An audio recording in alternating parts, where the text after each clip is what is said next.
It's time for Recipe of the Day.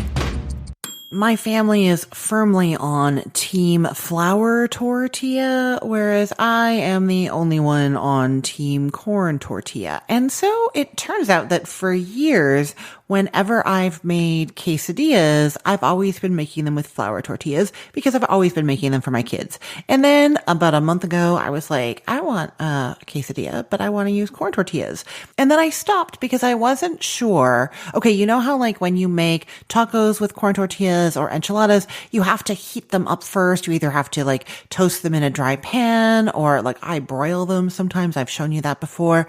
Like you have to do something to them. Otherwise, they're hard to work with. They're delicate. They're dry. They're kind of like tearing a little bit. And so to do the quesadilla, I wasn't sure if you need to like cook both sides of each tortilla first before assembling the quesadilla, or even just like toast one side and then use that as the inside of the quesadilla for both of the tortillas and then just cook the outsides when you're cooking the whole quesadilla made. I hope that makes sense. I know I'm being a little confusing, but really I just wasn't sure how to start. Do you just build the quesadilla as though you're using flour tortillas and cook it, or do you need to do something to the tortillas first? And so of course I went online and was looking into this, and it turns out that there's a whole bunch of different recipes for quesadillas using corn tortillas, and they all do different things. So, you know me, I had to figure out what worked best. And this is one of those situations where the simplest way to do it was actually the best way to do it, and that makes me very happy.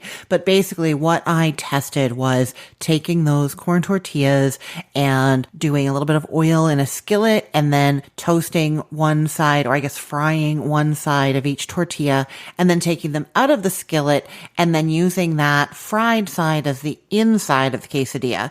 And then making my quesadilla with cheese and fillings. And then as the quesadilla cooks, the outside of those two tortillas cooked.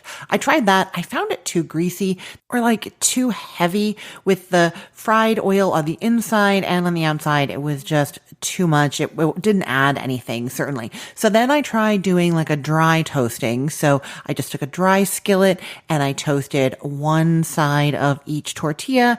And then I built my quesadilla using those toasted sides on the inside, and then cooked the quesadilla so that the outsides got nice and toasty as well. That time I used oil for the outside, and that was fine. It was good. And so I was like, oh, this might be the way to go. And then I did the final test was to not toast anything first, just build the quesadilla as though I was using flour tortillas. So just corn tortillas on a plate with fillings sandwiched between the two tortillas, and then oil in the skillet and cooked. And that was the best way. So all of that to say, I did a lot of experimenting to find out that you just do the same thing that you do with flour tortillas. But that is a good result because now we know no need to do anything special or different just because they are corn tortillas. I will say that the one big difference between making quesadillas with corn tortillas versus flour tortillas is that the corn tortillas are more delicate. They do tear sometimes, and they're like a little floppier. Like if you imagine just holding a flour tortilla by the edge and like inverting your hand, it kind of stays like circular, whereas if you do that with a corn tortilla, it's going to flop over, right? And so what I found is if you have too many fillings in your quesadilla, it becomes very difficult both to like flip and also to eat later. They're just not as sturdy. So my strong advice is if you're going to make quesadillas with corn tortillas is that you use less fillings. Keep yourself to just like one cheese and one protein and maybe one other ingredient.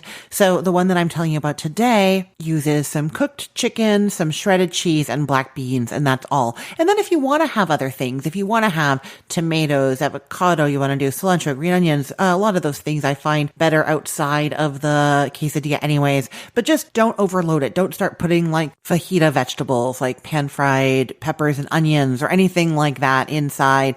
It is not going to go well. Okay, so what do? Put one corn tortilla on a plate and top it with half half of your cheese. So the recipe calls for a third of a cup of shredded cheese. You want to use something that melts well, a Mexican blend, a cheddar, a mozzarella, like shredded mozzarella. Any of those are going to work. Colby Jack, Monterey Jack, you know the ones. And you put about half of it. So one of the things you do when making quesadillas is you put cheese on the first layer, like right on the tortilla, and then your other fillings, and then cheese on top. And then the cheese acts as a glue to hold everything together because it's going to glue the bottom tortilla to the fillings above it, and it's going to glue the top tortilla to the fillings below it. You see what I mean?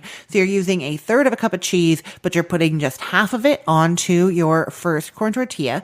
And then you're topping that with about a third of a cup of shredded chicken that's already cooked, or you could use pulled pork or ground beef. Really any kind of leftover cooked meat is going to work here. I sometimes do sliced pepperoni. So, you could do whatever you've got as long as it's fully cooked.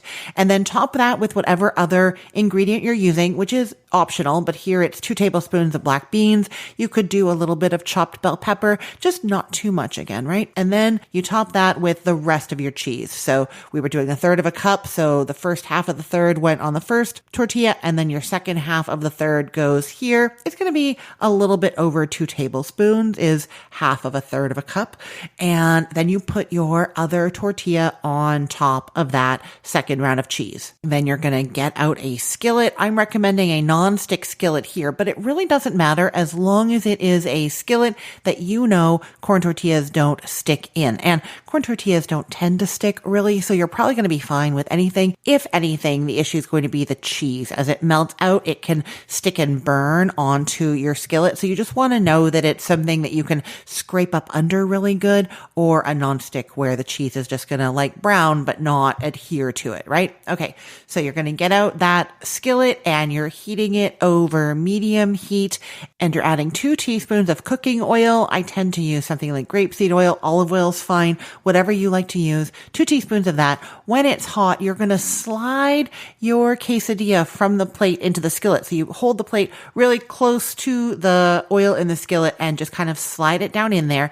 And then you're going to use a brush to brush any oil that is not under the quesadilla. Some of it is kind of around the outsides. Brush that onto your top tortilla.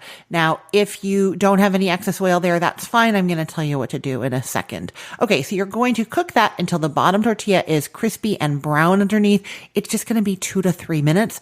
And then we're going to flip it over. And I'm just going to say, remember, these are more delicate than flour tortillas, and they can be a little bit more difficult to flip. What I find is best is to use a spatula, like a egg flipper kind of spatula, get under the quesadilla and transfer it carefully onto a plate, and then put another plate inverted over top of that plate, and then flip the whole thing over. And now what was your bottom of your quesadilla is on top, and what was the top is on the bottom. And then you slide that back into the skillet carefully. Okay. Now, if there's no oil in the skillet or you weren't able to brush any onto the top, you would add a little bit more right then before sliding that quesadilla back in there. And if you are experienced with this, or you know what you're doing when it comes to flipping quesadillas, you can do it however you want. I do know that a lot of people do a thing where they leave the quesadilla in the skillet and don't do the spatula flipper thing. Instead, they put the plate right into the skillet over the quesadilla and then flip their pan and plate over. I do not recommend that if you're not sure about it, just because the skillet's hot. It can touch your arm. You can end up with some oil dripping. It can just be a little bit more dangerous. So if you know how to do that and you do it, go for it. If you do not, do the spatula onto plate, a new plate, inverted, flip, slide back into the skillet. And then you're cooking that until it is crisp and brown on the bottom, but also until the cheese is melted. So this is where you want to make sure that you don't get too crispy and brown underneath before the cheese melts. If it is getting really brown and you lift open the quesadilla and the cheese is not melted enough, drop the heat down, and then you can just start flipping the quesadilla over. It should be holding together a little bit better now, and you can use 1 or 2 of those flippers, spatulas, to just kind of flip it from side to side until the cheese is melted. Then you transfer that to a cutting board and use a sharp knife or pizza cutter and cut it into quarters and serve, usually with like some sour cream or guacamole, salsa, that kind of thing. Perfect. Okay, I will put the link to this recipe in the show notes for this podcast episode, or you can head to cookthestory.com/ROTD and get it there. Everything there is arranged by date, so it's helpful to know that today is October 18th of 2024. The other place you can get the link is in our Facebook group. I post the recipe of the day link there every single day, so you can always find what I'm talking about, always get a good idea for what to make on that day. The Facebook group is at facebook.com/groups/recipeotd. I'm Christine Pittman from cookthestory.com, thecookful.com, the all-new chicken cookbook, and from this podcast, Recipe of the Day. I hope you have a great day. Let's get cooking.